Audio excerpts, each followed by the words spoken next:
Buongiorno da Telecolor, vediamo insieme i fatti più importanti di questa edizione di Sicilia 24. Appalti nella sanità truccati, parla Totò Cuffaro, fiducia nella giustizia, non ho mai dato soldi a nessuno per l'ex governatore e altri 17 indagati, tra cui l'ex ministro Saverio Romano, chiesti gli arresti domiciliari. Stupro di gruppo alla Villa Bellini, chiesti 9 anni per i 3 maggiorenni egiziani che hanno concorso alla violenza della minorenne.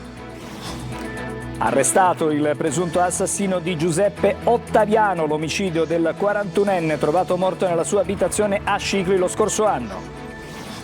Stragi di Capace e Via D'Amelio, archiviata l'inchiesta del pentito Avola, le sue dichiarazioni sulla partecipazione agli attentati mafiosi di esponenti dei clan catanesi ritenute prive di riscontro dal GIP del Tribunale di Caltanissetta.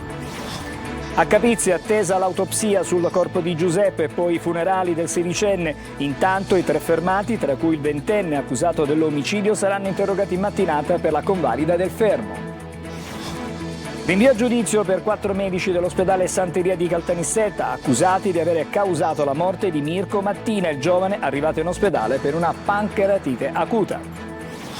Il calcio, mano pesante del giudice sportivo con Ierardi, difensore del Catania fermato per 4 turni. Domenica contro l'Altamura, Toscano punta a recuperare Pieraccini.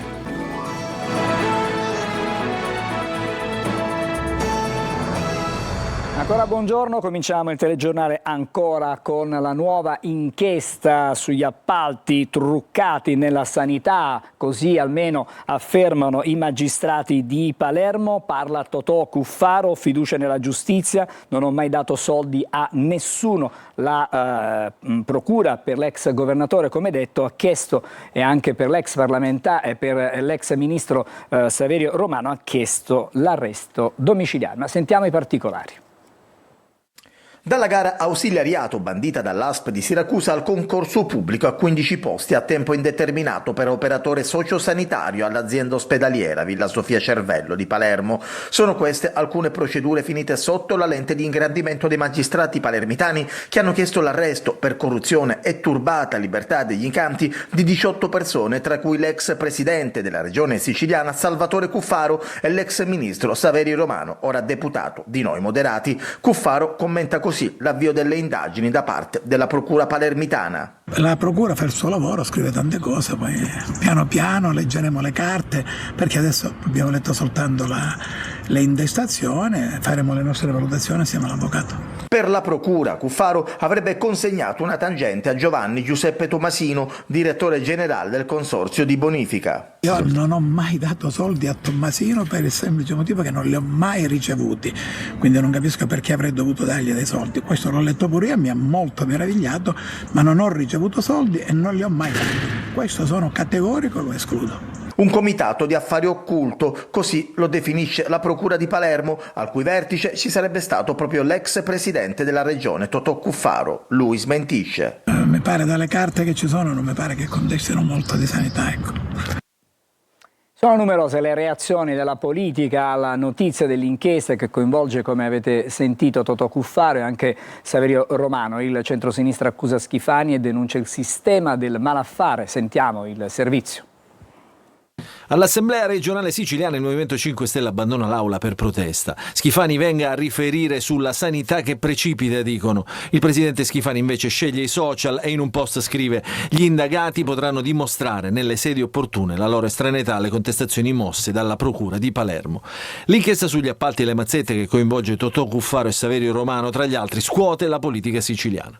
Queste fonti di prova non sarebbero nemmeno sufficienti per iscrivere Tizio o Caio nel registro degli indagati, non addirittura per chiedere gli arresti domiciliari. Stessi nomi, stessi metodi, stessa impunità morale. È una questione etica e culturale prima che giudiziaria. Carlo Calenda, leader di Azione, chiede di sciogliere e di commissariare la regione siciliana. Il segretario regionale del Partito Democratico Anthony Barbagallo ribadisce che in Sicilia c'è un sistema di malaffare e clientelismo che in questo governo guidato da Renato Schifani, di cui Cuffaro è uno dei suoi maggiori consiglieri politici, non è riuscito a spezzare e che noi denunciamo da troppo tempo.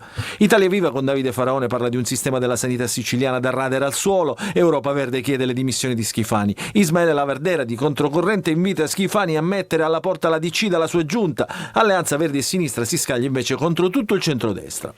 Solidarietà a Saverio Romano dal gruppo di Noi Moderati e dalla deputata regionale Marianna Caronia. Non gioisco come forse faranno altri erroneamente convinti che la credibilità del governo si conquisti con l'arte dello sciacallaggio o alimentando il clima del lancio alle monetine, aggiunge Cateno De Luca, che spera che la giustizia faccia presto il proprio corso.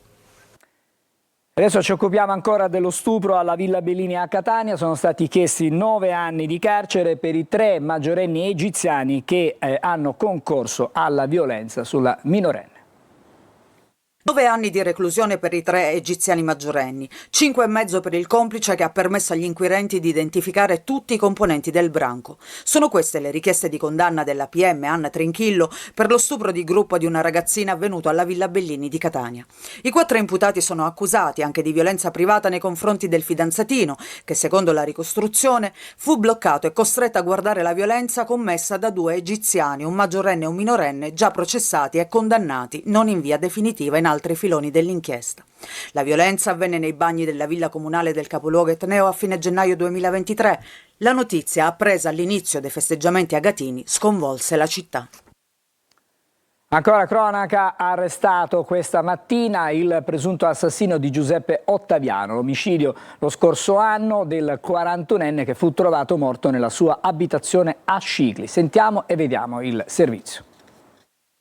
Era stato trovato privo di vita all'interno della sua abitazione di Scicli, dopo che familiari e amici non riuscivano più a mettersi in contatto con lui.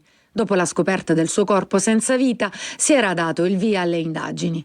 Oggi, a distanza di oltre un anno, arriva una svolta nel caso dell'omicidio del 41enne Giuseppe Ottaviano, avvenuto il 12 maggio 2024.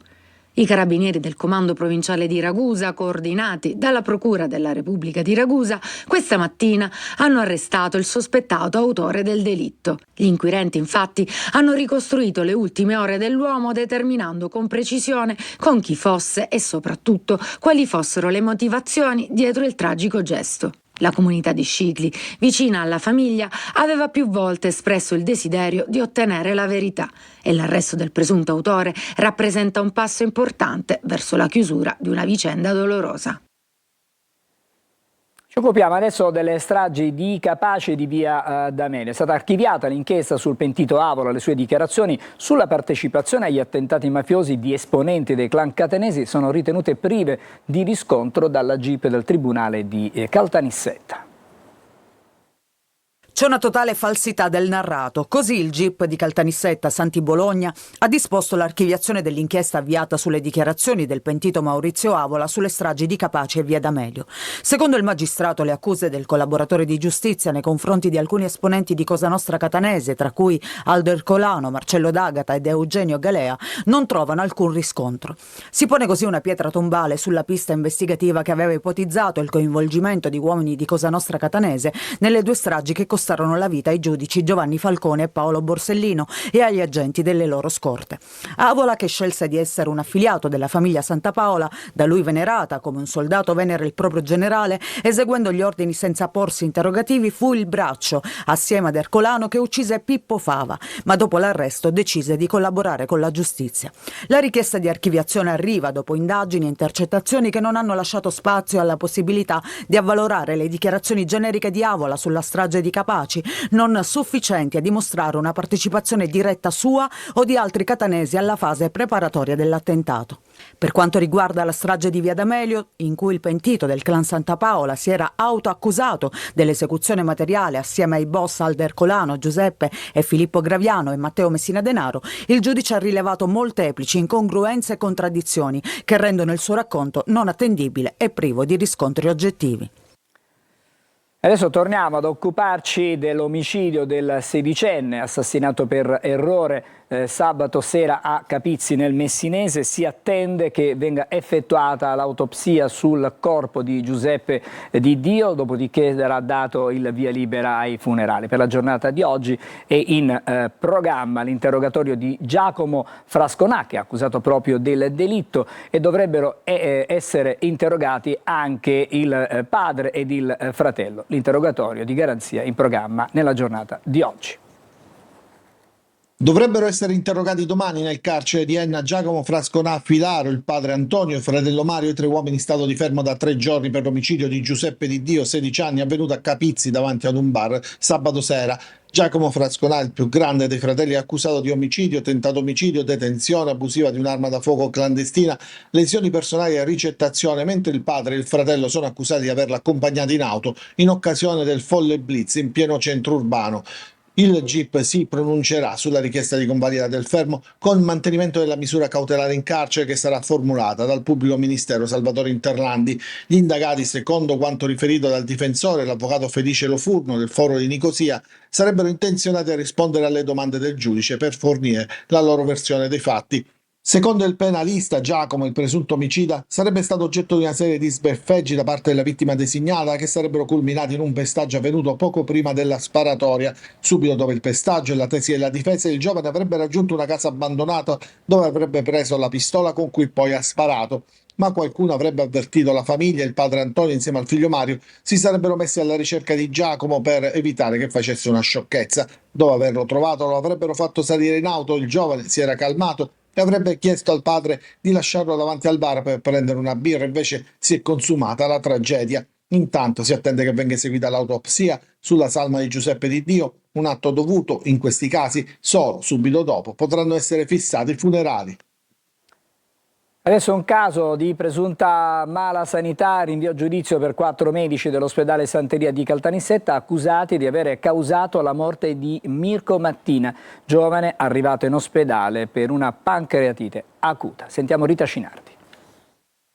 Avrebbero somministrato farmaci non sufficienti e in ritardo. Questa è la tesi del GUP del Tribunale di Caltanissetta, che ha rinviato a giudizio 4 medici dell'ospedale Santelia per la morte del 26enne nisseno Mirko Mattina. I professionisti sono accusati di omicidio colposo in concorso. Secondo l'accusa, il loro approccio diagnostico e terapeutico nel trattare la pancreatite acuta del paziente sarebbe stato carente e colposamente tardivo, tanto da determinarne la morte. La vicenda risale alla notte del 26 dicembre di 4 anni fa, quando Mirko, accompagnato dal padre Vincenzo, si presentò in ospedale con forti dolori addominali. La prima TAC aveva evidenziato una pancreatite, ma il giovane fu trasferito nell'area del pronto soccorso infettivologico a causa della positività al Covid-19, senza, secondo quanto denunciato dai familiari, ricevere assistenza adeguata. Nelle ore successive le sue condizioni peggiorarono drammaticamente. Mirko dal pronto soccorso continuava a chiedere aiuto al padre tramite SMS, una sofferenza costante fino a quando il ragazzo alle 3 del mattino del 28 dicembre è deceduto per un arresto cardiocircolatorio.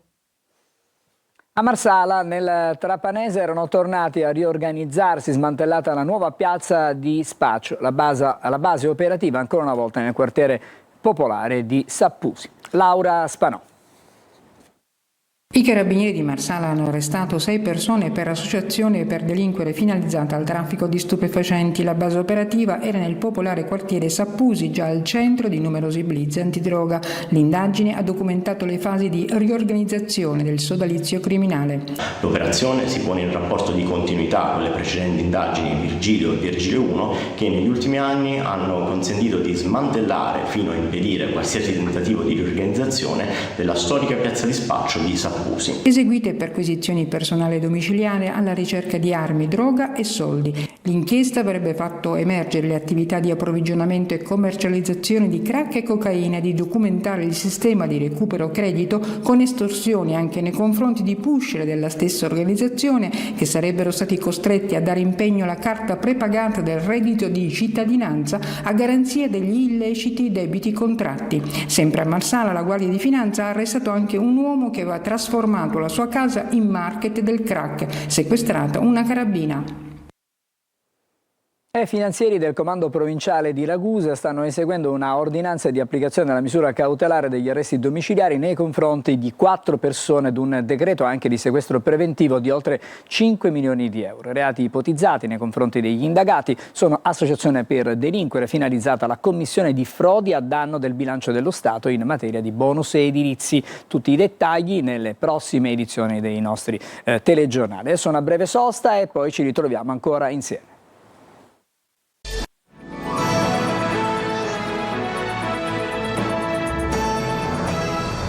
Nella seconda parte del nostro telegiornale un nuovo modo di coltivare la terra ispirato alla foresta per restituire vita ai campi e produrre in modo più sostenibile. Si tratta dell'agroforestazione, una pratica che in Sicilia sta diventando una risposta contro la siccità ma anche contro lo sfruttamento dei suoli. Veronica Barbarino. Imitare la foresta per far rinascere i campi. Come? Piantando alberi e diverse tipologie di vegetazione accanto alle colture, per dare ombra, trattenere l'umidità e rendere i suoli più fertili.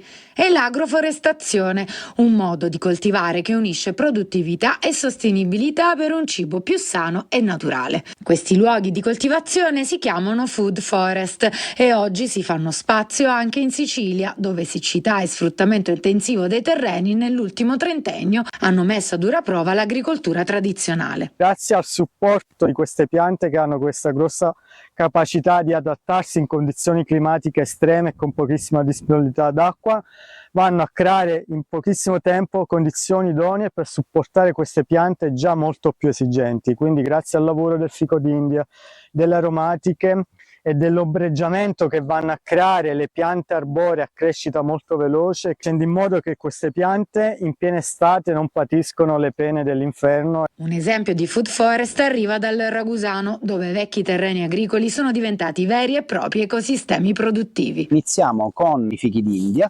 all'interno abbiamo messo dei semi di specie forestali che abbiamo anche preso da qui, di robini e di acace, di eucalipti e non solo, e man mano che si complessificherà la microbiologia del suolo, diciamo che questa linea potrà cominciare a ospitare degli alberi da frutto che sono appunto quelli un pochettino più esigenti. L'agroforestazione quindi potrebbe essere la chiave per restituire vita e futuro all'agricoltura mediterranea.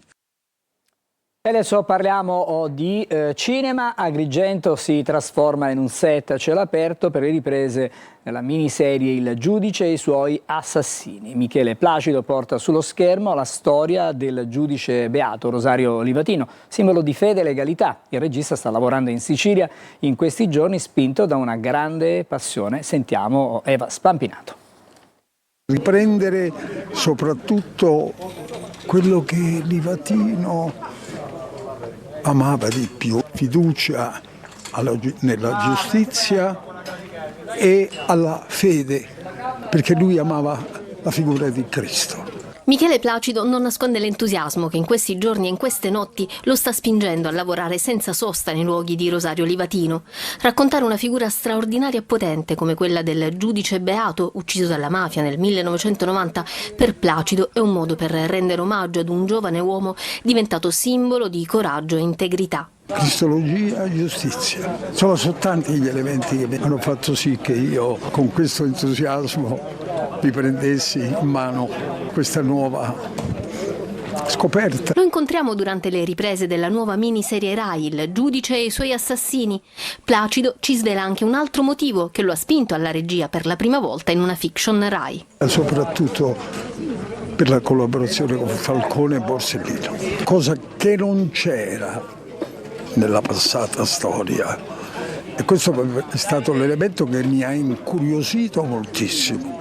Protagonista è Giuseppe De Domenico, affiancato da un cast d'eccezione con Leonardo Maltese, Nino Frassica, Michela De Rossi, Francesco Benigno. Questa dedica fatta dal maestro Michele Placido sia veramente dovuta e soprattutto conoscendo le capacità del maestro Michele Placido sono sicuro che uscirà fuori una gran bella fiction. Le riprese, iniziate a fine settembre, si svolgono nei luoghi reali della vicenda, da Canicattì ad Agrigento, per restituire autenticità e radici ad una storia che parla ancora al presente, quella di un uomo che fece della giustizia la propria missione e che poi fu proclamato anche beato. Facciamo una sosta adesso, fra poco ci sarà lo sport, parleremo della maxi stangata del giudice sportivo per Ierardi, il difensore del Catania, ma tutto questo fra pochissimo.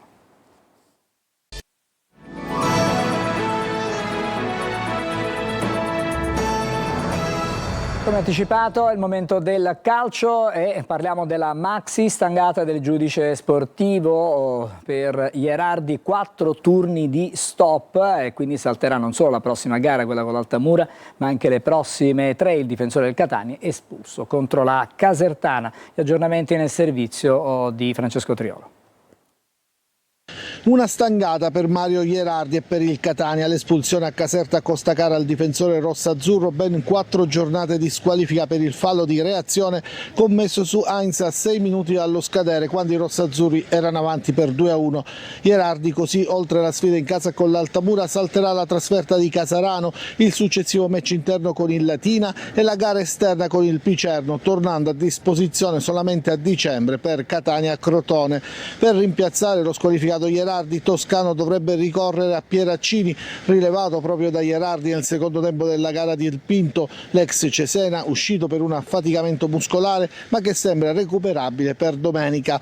I rossazzurri hanno ripreso oggi gli allenamenti in vista della partita di domenica pomeriggio e il nodo principale sembra essere proprio quello della difesa. Come detto, Pieraccini dovrebbe farcela, in caso contrario Toscano potrebbe arretrare sulla linea dei difensori Quaini e inserire a centrocampo Corbari. Intanto la Lega ha ufficializzato il calendario delle partite dal 5 dicembre al 5 gennaio. Il Catania giocherà in notturna venerdì 5 la gara casalinga col Crotone, di domenica alle 14:30 con Potenza e Atalanta, alle 12:30 invece sempre di domenica la trasferta di Foggia. E per adesso è tutto, ci fermiamo qui con l'informazione, il prossimo telegiornale sulla nostra rete su Telecolor alle 14. L'augurio a tutti voi di una buona giornata.